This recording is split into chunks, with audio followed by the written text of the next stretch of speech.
Okay, hello everybody, it's your boy Proftrof, and we're back again with another count Dankula video. So I was looking around at the comments, I was trying to find what y'all want me to check out next, and a decent majority of y'all said to check out Zhang Zongchang.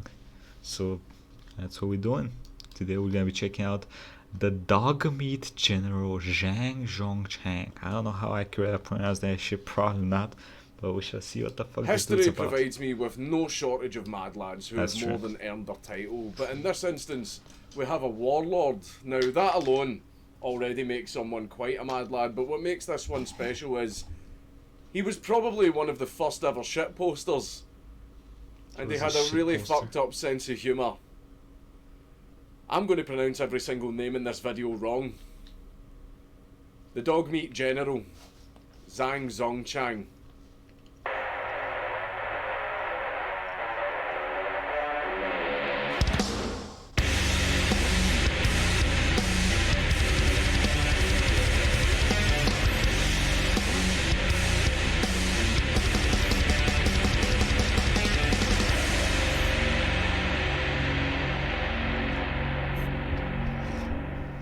But before we get into the Madland, yeah, you guessed it, it's Raid Shadow Legends. The hottest mobile game of this year, Raid Shadow Legends, where you can get daily login rewards for the first 90 days. So save me from queuing up at the job centre and click the link down in the description where you'll get 50,000 free silver and a free epic champion as part of the new player programme. The Tories are still in power. Please don't make me go back to the job centre. By the way, anyone that's played Raid Shadow Legends, can you get like all these rewards from everybody? Like, cause Raid Shadow Legends sponsors like 99% of the internet, right? So can you get the same rewards from like everybody, or is it just like you log in with one account so you get the rewards from one guy? Let me know, please, if anyone's played this shit. Click the link. Zongchang was born in Shanghai, China in February of 1881. He was born into poverty, and in 1911 he ended up joining up with a criminal gang and he became a bandit. The gang overall managed to rise to power by offering their services to Jiangsu's military governor as mercenaries to assist in his many military conflicts. Zongchang's higher status and success didn't last for very long though, because he and his merry band of mercenaries were defeated by enemy forces and he had to flee the area for his safety. He ended up taking refuge with another warlord based in Manchuria named Zhang Zuolin. Zongchang managed to win the favour of Zuolin through a very unusual method. Zuolin had a party and invited all of his men and all of his generals. They all attended the party and immediately started showering Zuolin with big, expensive and extravagant gifts. Zongchang, however, sent Zuolin 2 empty coolie baskets, which are baskets that Chinese labourers wear to carry things around, and Zongchang didn't even turn up to the party. Zuolin was confused and, quite frankly, a little bit pissed off and offended by this gift, until he understood that the gift was symbolic. Basically, Zongchang was telling Zuolin that he was prepared to shoulder any responsibilities that Zuolin entrusted him with. Zuolin respected this stance and so rewarded Zongchang with a command position as a general in his army. Zongchang, however, still didn't visit Zuolin in person, and didn't visit him in person for quite a while, because he said that he would only finally meet him once Zuolin had proven himself in battle. You know, his own leader, the guy that's in charge of him. Zongchang said, "I'm not interested in seeing that motherfucker until I know he can fight good." His own leader. So Zongchang was a little bit of a cheeky bastard. A little Zuolin's bit. favour in Zongchang You though. said the fucking dude that's above him, that's controlling him. Fucking empty baskets. That's some big dick energy move right there. Was not misplaced, because Zongchang proved himself to be an extremely capable general who was very, very skilled at expanding his forces and using them wisely. Zongchang's main strategy was to use heavily armoured trains to fight and also escort his forces around, and these trains were all manned by highly experienced Russian mercenaries. He also recruited 5,000 Russian refugees that had fled to China after the Russian Civil War because they just knew communism was going to be bad. He used these refugees to form a cavalry unit, and he even dressed all of them up in military regalia and uniforms to make them look like the Russian Tsar's armies. You know, just so they could remember the good old days. He was also one of the first ever Chinese generals to incorporate women into his forces, because he was progressive. He had an entire regiment of nurses, which was progressive, or he just wanted some more bodies to throw at the enemy? Comprised entirely of white Russian women, who he instructed to go around every single person in his army and train all of them in combat medical techniques, basically making every single person a trained combat medic. This greatly increased the morale of all of the troops, and it also greatly increased their combat effectiveness. It's also rumoured that of these white Russian women, Zongchang was shagging half of them. Because Zongchang was a big shagger. He had over 50 concubines, all of varying nationalities. There was Japanese, Korean, German, French, American, you name. Now that's a cultured man, okay? His dick does not distinguish among cultures, races, sizes. Hopefully this distinguishes between age, but he was fucking probably not. But because he had so many concubines, he couldn't remember all of their names, and he couldn't be bothered to, so instead he just numbered them all and referred to them by their numbers. Hi there, I'd like to order a number 23. With a side of extra thick.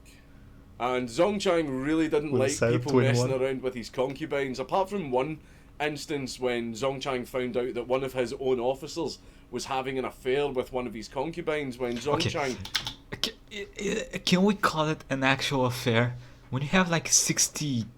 It's not even a wife. A concubine is just like piece of meat you just stick your dick in, right? That's pretty much what it is. So is it really cheating? I mean, I don't know. It's weird. Confronted both of them about it. They told Zongchang that they were in love, so Zongchang didn't want to stand in the way of that, and he actually let them marry. Zongchang managed to defeat the army of General Wu Pifu by making all of Wu's forces defect over to his side. Zongchang promised them that if they did so, they would all keep their original ranks. Wu's forces decided that this was a much better choice than dying, so they accepted Zongchang's offer and defected over into his forces.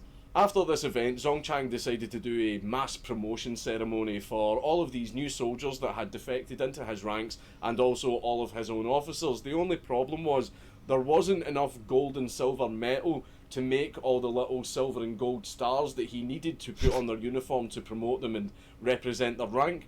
So Zongchang ordered that all of the gold and silver stars that he needed were to be made from the gold and silver foil lining that you find inside cigarette packets. During the mass promotion ceremony, all of the people who got promoted were very, very upset because the shiny new badge they had just been given to represent their new rank was already damaged and fallen apart because it was made of fucking tinfoil. In 1924, Zongchang took part in the Second Zili-Fengtian War, and by 1925 he had... My knowledge of Chinese history does not exist, okay? I know China exists, I know where it is. That's how much I know about Chinese history, okay?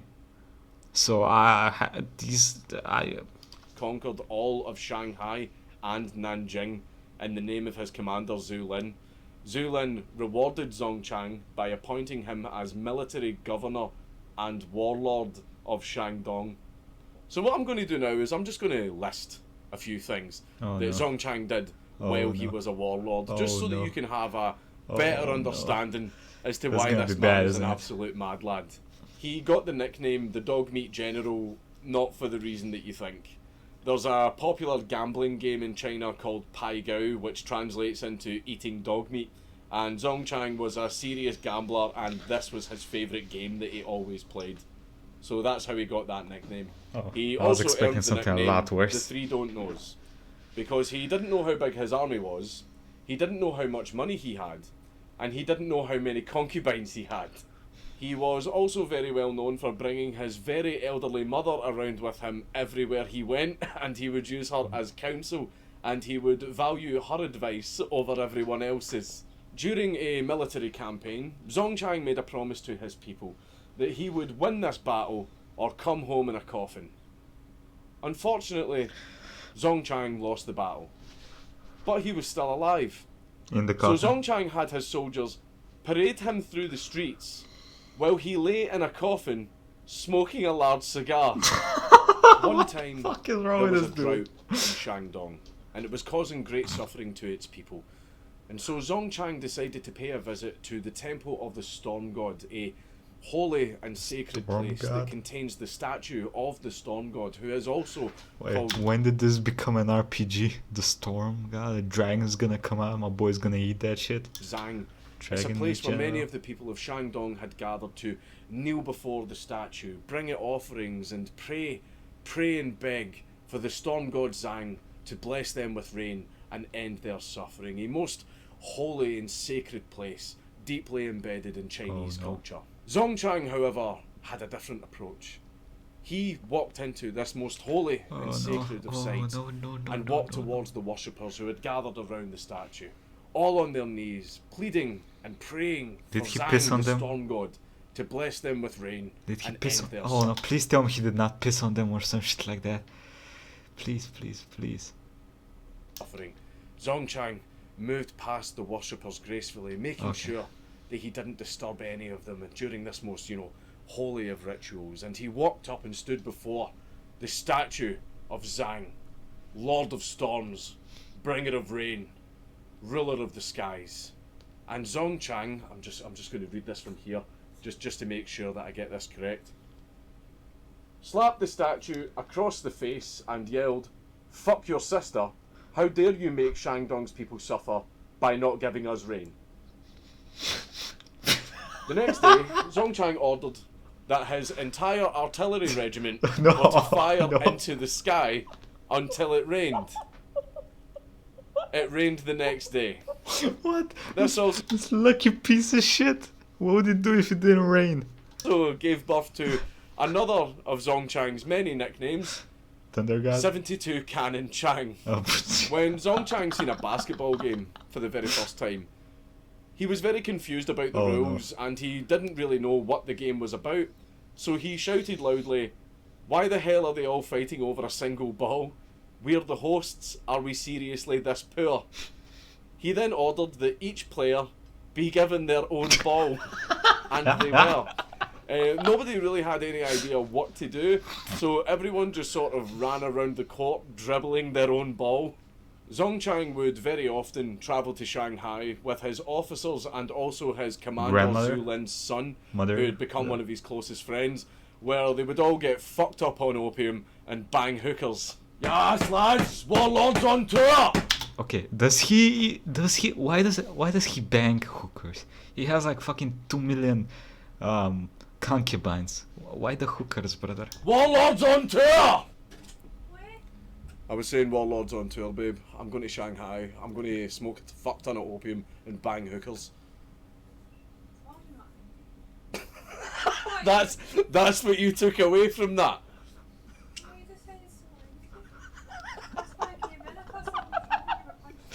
You don't care about me smoking opium and banging hookers.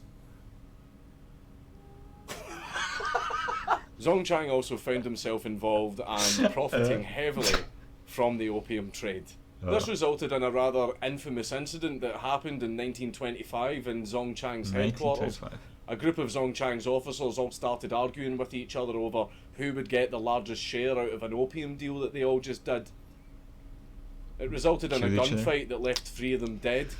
His exploits were so many and so mental that Time magazine dubbed him China's basest warlord. Like, exact words. They literally called him China's basest warlord. However, in 1928, during the Northern Expedition conflict, General Bai Chongxi managed to defeat Zongchang and captured 20,000 of his soldiers and nearly captured Zongchang himself. Zongchang fled beyond the Great Wall to Manchuria for his safety. He lived in Dalian under Japanese protection, but he was really, really salty at having his power taken from him. So he gathered back all of the generals, got his army back together, and as some claim, some Japanese backing, and he led a rebellion against Liu Zenin, who had taken over Zongchang's old position as warlord of Shandong. Zongchang and all the other warlords battled for months to try and overthrow Zenin, and this rebellion caused heavy damage to Shandong, as well as heavy civilian casualties, and in the end, Zongchang was defeated so he fled to Japan in exile. But he did bring all of his wealth and concubines with him. He lived in Beppu, Japan, and was involved with their high society, but for the most part he was flying under the radar and enjoying the quiet life. At least that was right up until he found out that the deposed Crown Prince Shanghai was banging one of his concubines. One day, while the prince was out and about, completely out of nowhere, he gets shot dead and instantly killed. And everyone looked up to see, standing in an open hotel room window, Zhang Zongchang holding a rifle. Because he just done the prince in Lee Harvey Oswald style. Zongchang was arrested and charged with murder. And this is the defence that he gave in court. Oh no. Look, the prince just so happened to be walking past while I was standing at my open hotel room window cleaning my rifle because that's where I like to clean my rifle, and while I was cleaning it, it just accidentally went off, and out of everywhere that the bullet could have went, it just so happened to perform a perfect kill shot on a piece of shit that I have a problem with. And I know that sounds bad, and I know it sounds really bad, but it was a genuine mistake. Okay? I can't do it. My bad. Bro. Sorry about that, fellas. It won't happen again. Of course it won't. There's not another prince, is there? Zongchang was found guilty by a Japanese court. They found him guilty, but the dude walked into the bullet, not the bullet into the dude. How can they find him guilty? That's bullshit. I say the rifle's responsible. And he was given the option of spending either 15 days in jail or paying a $150 fine. He chose to pay the fine. However, Zongchang wasn't just... Huh. So I assume he's not the only person that hated the prince then. Jesus Christ. Well. Just a cheeky chappy. Bear in mind, this guy was a warlord. And during his time as warlord, he did some pretty brutal and atrocious things. Things that earned him a lot of enemies. And one day, his past finally caught up with him. In 1932, Zongchang decided that he wanted to visit Shandong, his old stomping ground, because he missed the place. But when he got off the train at Jinan Station in Shandong, he was shot dead by an assassin. It turns out there was two reasons for the assassination. Local leadership heard that Zongchang was coming back, and they still seen him as a political threat, and so they took this opportunity to take him out of the picture. But the assassin who pulled the trigger also had his own reasons. Ooh. He wanted revenge on Zongchang because Zongchang had actually murdered his uncle. And so ends the story of Zhang Zongchang. But he did leave somewhat of a legacy behind, which I've been saving for the end. You see, despite him being a bit mental and, a literal warlord, he did have a little artistic pleasure that he very often liked to do, and that was writing poetry. And I have some of his poems here, and well, they're really something. This one is titled Visiting Penghai Pavilion. What a pavilion. Place is fucking nice. If the gods can get here, I'll take a seat too. Have a drink by the window. Sing some songs to the ocean. Play some cards. I think I'll get drunk. Brings a tear to your eye, doesn't it? That's this very, one is simply called Untitled. Someone asks me how many women I have. I really don't know either. Yesterday a boy called me dad. I don't know who his mother is. This one is titled Poem About Bastards. Poem about bastards. You tell me to do this. He tells me to do that. You're all bastards. Go fuck your mother. Yes, there's great artistic merit to this one. I can't even make it through my own joke. This one was written during Shandong's drought, right before Zongchang went to visit the Storm God's temple. It's titled Praying for Rain. The Sky God is also named Zhang. Why does he make life hard for me? If it doesn't rain in 3 days, I'll destroy your temple. Then I'll have cannons bombard your mum. It's like It's like a fucking Call of Duty lobby. Zongchang did develop a reputation for being a pretty ruthless and brutal warlord. He did some pretty fucked up things, but never let it be said that the man didn't have a sense of humour. I just felt the need to throw in a little bit of gay shit here at the end, because this is something that I don't do enough, and you all definitely deserve it. See the people that subscribe to my Patreon, subscribe to my Subscribestar, buy my merch and donate to my PayPal. Thank you. I definitely don't do this enough, but thank you very much. Ever since YouTube completely demonetised my channel and still to this day refused to speak to me about it, you guys have really helped. What the fuck? You've helped keep the lights on. You've helped me keep doing what I'm doing, because for once in my life, I've found a job that I actually truly love doing. Hey. And you guys are the real MVPs, right? You really help me out, and you help me keep doing what I'm doing. And I definitely don't do this enough. But thank you very much to everybody that helps me out. Anyway, that was absolute mad lads. The Dogmeat General, Zhang Zongchang. that was amazing.